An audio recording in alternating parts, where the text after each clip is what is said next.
Hello, I'm the Nostalgia Critic. I remember it so you don't have to. Teenage Mutant fucking Ninja Turtles. This is the shit. When we were growing up, Ninja Turtles were everywhere. Comic books, TV shows, breakfast cereals. They even had a pie named after them. It tasted like splooge, but we didn't care. As long as it had the Ninja Turtles on it, we were happy. So when we heard they were actually making a live-action movie based on this phenomenon, we proudly pissed our pants with joy. We shit ourselves with excitement. We vomited up vast amounts of excrement, shit on it, rolled around in it, put it back in our mouths, and proceeded to vomit it up again in roaring anticipation. Okay, maybe only I did that, but still, bottom line, we were hyped as hell. These movies kicked ass back then, and I'm sure they're gonna kick ass now. Which is to say I haven't actually seen these movies in years, but that's why as a special treat, I'm gonna sit down and review the movies with you as you're watching it with me. So, grab your vintage Teenage Mutant Ninja Turtle box of cookies and enjoy the show. Just watch the movie. Alright, New York. So far, so good. Actually, I like this opening because it doesn't even look like a Ninja Turtles movie. This could be the opening to Shaft. Watch. Who's the black private dick that's a sex machine to all the chicks? Shaft! You see? April O'Neil, Channel 3. Whoa, whoa, whoa, whoa, whoa, whoa, whoa, whoa, whoa. Who is that? April O'Neil. No. Listen, lady, I'm sure you're a fine actress and everything, but, you're not April O'Neil. No. This hot honey you see here is April O'Neil. Yellow jumpsuit, nice legs. Damn, she's fine. So come on, where's the real April O'Neil? Come on, cough her up. Just what is going on out there, April? Okay. Alright, no, that's cool, you know, no problem. I mean, at least we still get to see her in the yellow jumpsuit, right? Oh, come on! That's not a jumpsuit, that's a raincoat! There is a difference. Look, you watching? I'll show you the difference. Here, watch close. Jumpsuit, raincoat, jumpsuit, raincoat, jumpsuit, raincoat, jumpsuit, raincoat, jumpsuit, they're nothing alike! All I gotta say is the Turtles had better be a hell of a lot better. Awesome! Righteous! Excuse me one moment.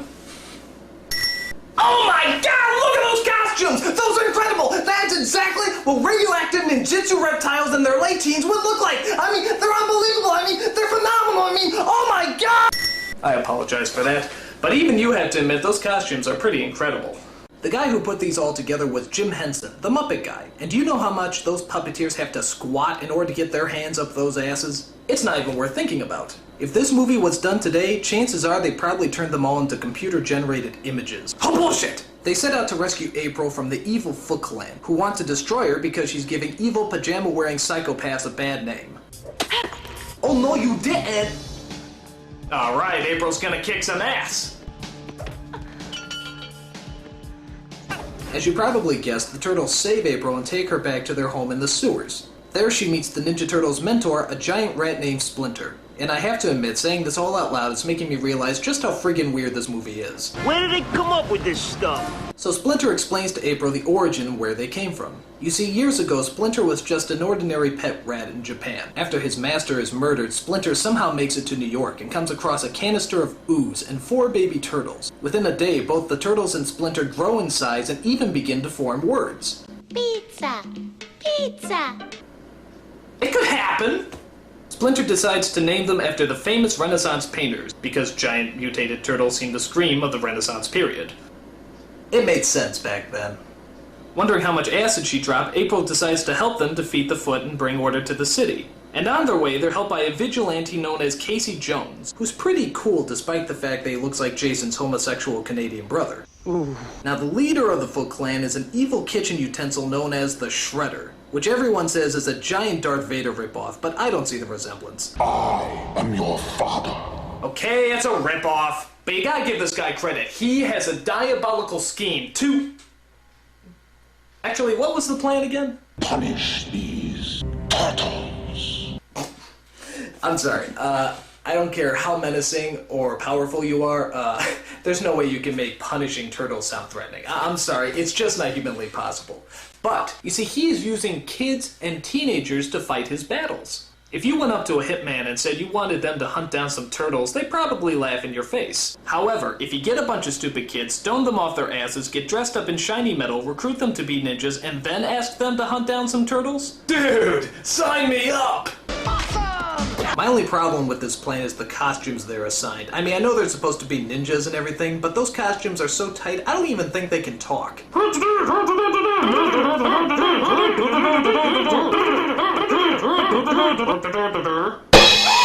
of the things I love about this movie is the Turtles' disguises, which is pretty much just a trench coat and a fedora hat. How can nobody recognize them in that? I mean, how stupid do people have to be to not recognize a big turtle in a trench coat? Look like sort of a big turtle in a trench coat. The movie comes to a thrilling climax at the top of a tall building, where the Shredder challenges our heroes to a man-on-turtle brawl. And of course, being the Ninja Turtles, they get their green asses handed to them. What point did we lose control here? But all that changes when Splinter comes into the picture. It's Sensei versus Sensei, giant rat versus giant cheese grater. The battle of all battles begins. Here it goes. This is gonna be good. Here it comes!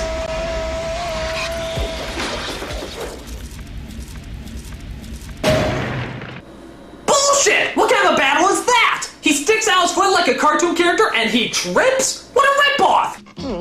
All I gotta say is the next film had better be a lot better. Teenage Mutant Ninja Turtles 2, The Secret of the Ooze. And what exactly is The Secret of the Ooze? It was made in a laboratory. And that's about it. There's not really any surprises on top of that. Kind of a big letdown. But the Turtles are back. And this time around they're, well, more kid-friendly, I guess. After all the parents complained about the violence and swearing in the first film, you know, everything that made it good, the second film tones down the action and the bad language. So instead of using their weapons to fight people, they use stuff like cold food, belts, and yo-yos. You know, stuff you find lying around the house. So now all your kids will know how to turn ordinary household appliances into blunt, badass weapons. Thank you, parents of America. Idiots. And as for the bad language, I don't know. I don't remember too much swearing in the first film. Ninja kicked the damn rabbit. Damn. Okay. So every kid was swearing like a bastard after they saw this movie. But granted, it's a lot better than their original cut. Fuck that, man. Them niggas around the corner tripped out, man. Fuck that, man. Where my strap? Fuck that. Never let Spike Lee direct a children's movie. Can you believe this guy? So the story centers around the return of the sinister Shredder. After doing a short ripoff of Tim Burton's Batman, he gets back into action by plotting his revenge against those pop culture spewing reptiles. He steals a canister of ooze from that guy in Titanic and decides to make his own evil mutants. Within seconds, two innocent, harmless animals are transformed into the sinister duo of Bebop and Rocksteady. Yeah, like I said, Bebop and Rocksteady. Now the one scene everyone remembers is the fight scene that takes place in the whitest of all rap clubs, led by the whitest of all rappers. You guessed it, Vanilla Ice. Oh no. Gee, it looks like they're pretty freaked out about all those monsters breaking into their club. But wait a minute.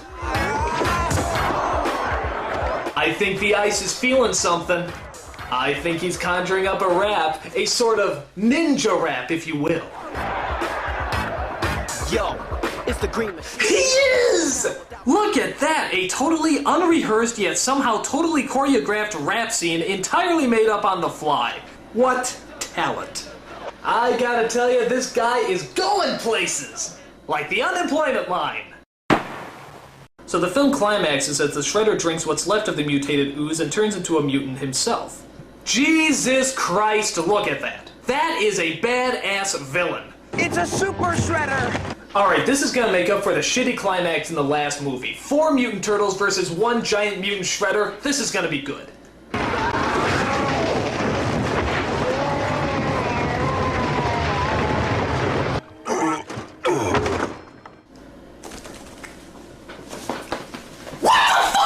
Are you telling me that a regular shredder can survive a 7-story fall and a dump truck crushing him, and yet a super shredder can't survive a bunch of wood falling on him? Bullshit! You know, I'm starting to realize that, these movies aren't quite the masterpieces I remember them to be.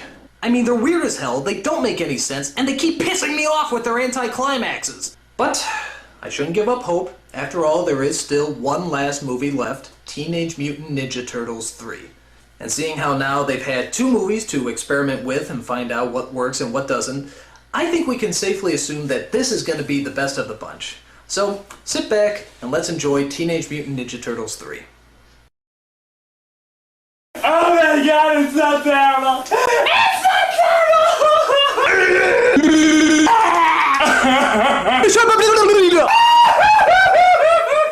This is the worst thing that no one should ever have to see. It's awful. It's terrible. It's so bad I am forced to make up a word to describe how bad it is. This movie is horrible-fuckus. It's the most horrible-fuckus movie I've ever seen in my entire life. Okay, like I said, these movies aren't the masterpieces we remember them to be. But it's best not to look at them as movies, but more as a homework assignment. Make a movie about 4 mutated turtles in their late teens who are named after Renaissance painters, led around by a giant rat, know ninjutsu, eat pizza, dress up like flashers, fight a guy who's named after a cheese grater, and make it plausible. And you know what? With the exception of the last movie, I'd probably give this project an A. Minus, but still an A. I'm a nostalgia critic. I remember it, so you don't have to.